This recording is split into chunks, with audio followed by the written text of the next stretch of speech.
Welcome back. Well, the Federal Reserve is kicking off its three-day gathering in Jackson Hole, Wyoming today. Fox Business's White House correspondent Edward Lawrence spoke with Kansas City Federal Reserve President Jeffrey Schmid about inflation and rate cuts. He joins us now from Jackson Hole. Edward, good morning.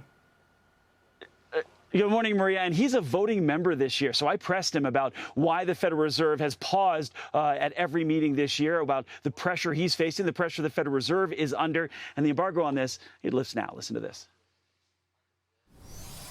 And the famed dot plot that you guys have, it shows it's forecasting 2 rate cuts, possibly 25 basis points this year. Is that still where you are? So I believe that we're probably closer to a 3% inflation rate than a 2%. I think some of the recent prints, maybe PPI, was eye-opening to a degree.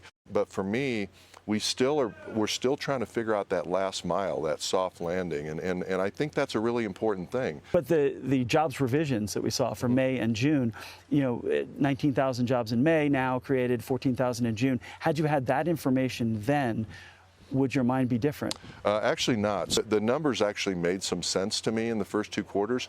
Now, in the last 2 weeks, the tabletops that we've been doing, there's an optimism that almost reverses that uncertainty. And I'm actually fairly optimistic going into the next couple quarters. We'll see, but that we might get a little bit of trend back. Because you're hearing companies' pauses in expansion plans are going forward now? Yeah, they paused the first 2 quarters just to get a sense of where is this all headed. This new the new framework. You had a big bill that was debated in Congress. You had the tariff actions, and going into to the first couple quarters, people kind of just said, let's see what happens, and that's natural for a business. But the last couple weeks, we've heard an optimism. Should there be rate cuts at all this year, then? I don't know. I mean, I think we're modestly restrictive. I'm still trying to understand where is that restriction affecting the economy? Because when I think about a balanced economy where you got a $30 trillion economic stew, it just seems like it's really in a good place between a manufacturer and retailer. And they're very good at trying to figure out how do they not raise prices and keep their revenues strong. So then where do you see inflation at the end of the year? I think PCE inflation is around 2.4%. Yeah. So I think we're trending closer to 3 than 2.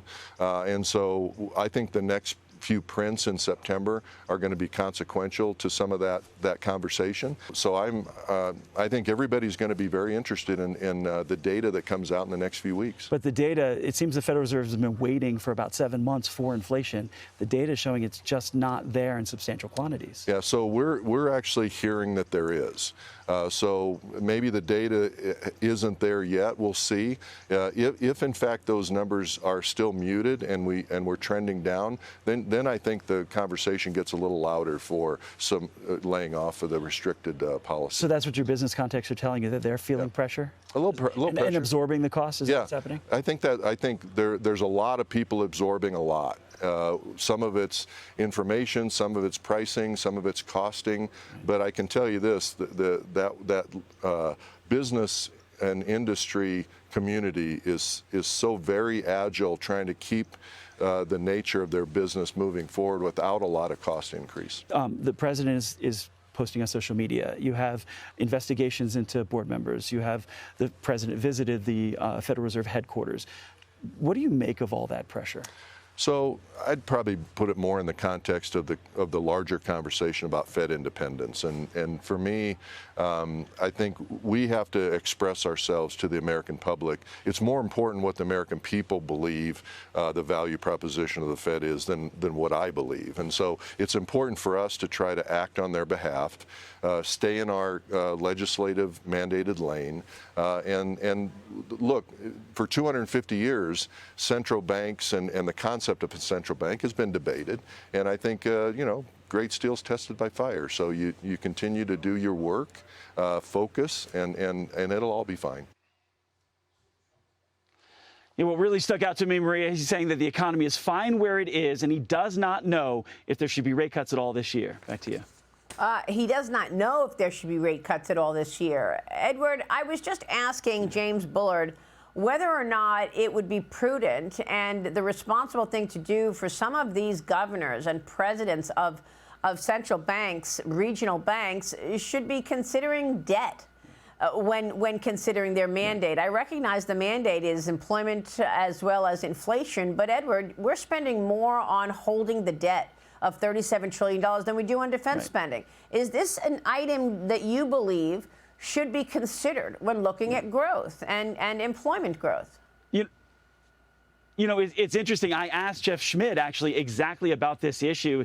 We did not cut it in there. It'll be in a later show. But yeah, he said basically, no, that's not something the Federal Reserve should look at. He said that falls under the normal flow of the economy. When you look at the job side, when you look at the prices, the price stability side, he said that when you look at debt, it should fall in the balance of the economy. So it's sort of a greater picture for him. And he doesn't look just at that issue going forward when he's talking about, do a rate cut or should there not be a rate cut there. So it's not something he says the Federal Reserve should concern himself with. Well, I don't know how the Federal Reserve doesn't concern itself with debt, Edward, frankly. I mean, honestly.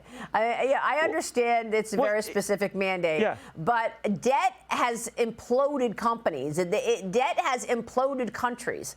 And you can't live in a vacuum and not understand that there are $37 trillion in debt, and we spend more on the interest for that debt than we do on defense spending. So I would have to push back and disagree.